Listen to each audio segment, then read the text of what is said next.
And there we go. Most instrument dealers, their primary goal is to sell instruments. Harry's primary goal was to put instruments into the right hands. Find a new steward. Into the right hands. And so, yeah, he was particular.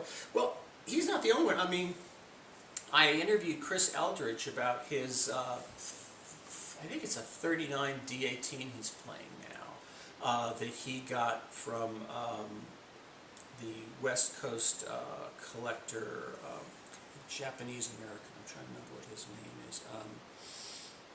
But again, it was one of these things where he went and visited and played umpteen instruments before he sat down. And you got anything I can afford?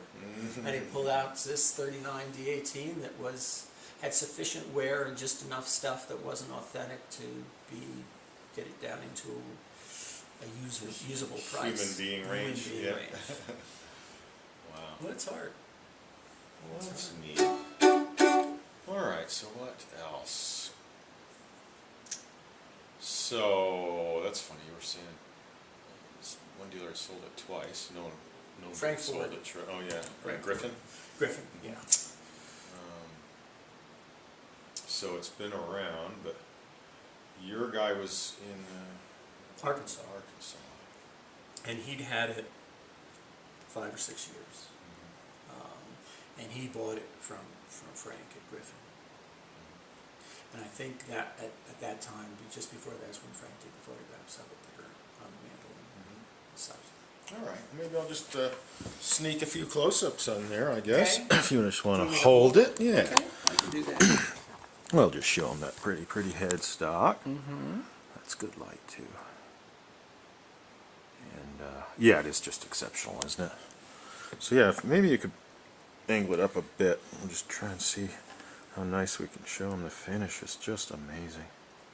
Yeah, if I pivot a little, you get a sense of what that finish looks like. And then I should show the back at some point. Yeah, back and size. Beautiful color. That's I know. nice wood too. Yep. Really nice. Yeah, it just looks too new. 32. You're lying. I mean, yeah, a lot of people go, it's been refinished, right? That's the first thing people say, it's refinished, right? And those tuners. I like that suicide tuners. Interesting. Okay. Fortunately, they didn't use them for very long because they're not very good. Well, that's beautiful. Well, you want to give it a quick little run, and here I'll set this back because we got a few minutes here. You are level. Okay.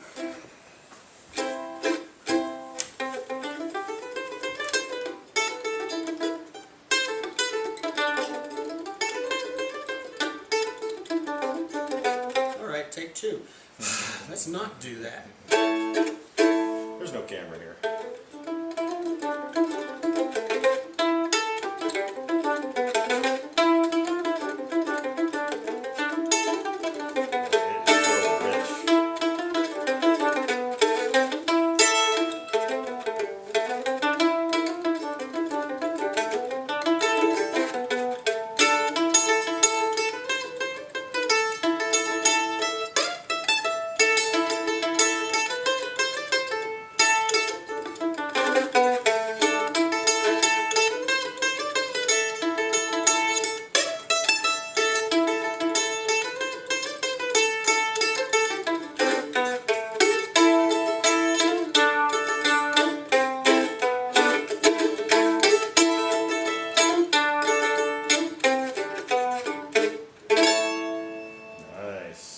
Boy, it sounds wonderful.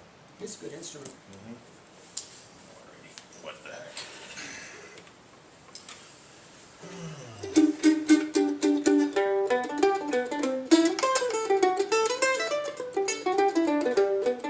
You have to get a little used to the Florida, don't you? Yeah, you do. It's also very even. As you go up the neck, there are no dead spots.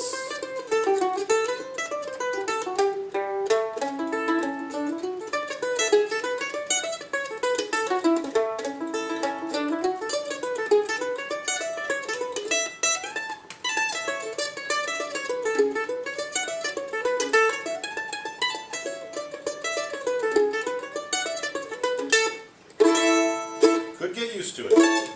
I could get used to that. Nice, low action, Yeah. easy to play. Thanks, Steve. Yeah, cool. Yeah. I mean, we could do another thing on my gill some other time. Yeah. Gilchrist. Yeah, I think we're about there. That one actually has a very funny story attached to it. It was loaned to me for almost 9 months. The guy who owned it, was willing to loan it to me. He lived down in Texas. He wouldn't sell it to me. He said, tell you what, borrow it for a while, see if it can scratch the itch, and then send it back to me when you're satisfied. Oh, no. And so, you know, I really loved the thing. But there was a point where last 2 months, I didn't even take it out of its case to play it because I knew I was going to have to return it, and I didn't want to get any further attached.